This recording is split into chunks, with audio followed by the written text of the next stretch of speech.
नमस्कार, आपल्या सर्वांचं शिवशाही न्यूजमध्ये स्वागत आहे।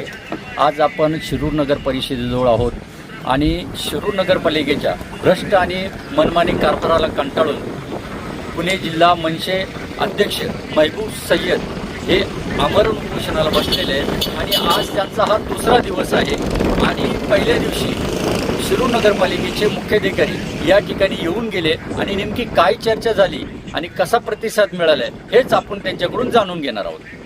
काल मुख्याधिकारी आपल्या या ठिकाणी काल संध्याकाळी आले, उशिरा आले, परंतु त्यांच्याकडून जो अपेक्षित आपल्याला प्रतिसाद हवा आहे तो मिळत नाही आहे। कारण सफाई कामगारांना किमान वेतन कायद्यानुसार पगार मिळाला पाहिजे तो मिळत नाही। त्यांचे मागील काही महिन्यांचे थकीत पगार आहेत, EPF भरल्या जात नाही, त्यांना प्रॉव्हिडंट फंड ज्याला म्हणतो आपण तो भरल्या जात नाही।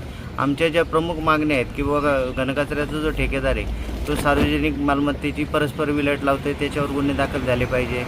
शास्त्रोक्त पद्धतीने प्रक्रिया करत नाही तरी बिल्लं काढली जातात, त्याच्यावर दंडात्मक कारवाई केली पाहिजे। यासह सहाय्यक निरीक्षक म्हणून संदीप चव्हाण याची प्रभारीपदी निवड करणे, या सर्व बाबींचा जोपर्यंत निकाल होत नाही तोपर्यंत आम्ही या ठिकाणून जाणार नाही।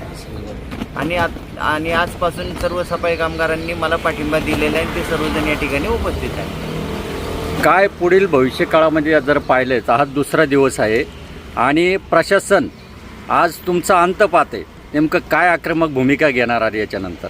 आज तर हे सफाई कर्मचारी आलेले आहेत सगळेजण, जर 2 दिवसामध्ये त्यांनी लवकरात लवकर काही प्रयत्न केले नाही तर सफाई कर्मचारी त्यांच्या कुटुंबासह माझे कुटुंबीय, माझे सहकाऱ्यांचे कुटुंब हे सर्वजण या ठिकाणी उपस्थित राहून आंदोलन हे तीव्र करणार आहोत। पगारवाढ करत आम्हाला 3 महिने झालं ते पुढे ढकलतात, ते आमचा काय पगारवाढ होत नाही आणि पगार पण टायमाला भेटत नाही आम्हाला। PF तर आमचा एक 6-7 महिने झालं भरणा करतो म्हणतात, पण भरणा पण झालेला नाही।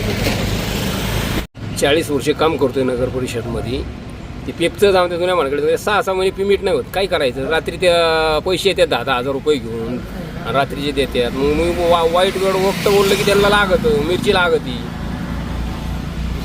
सोमनाथ धुळे, आम्हाला किमान वेतनची अंमलबजावणी करून पगार मिळाला पाहिजे हीच आमची मागणी मान्य झाल्या तर आम्ही आमचे सगळे कुटुंब परिवार आम्ही इथं नगरपालिकेपुढं उपोषणाला पाठिंबा देऊ।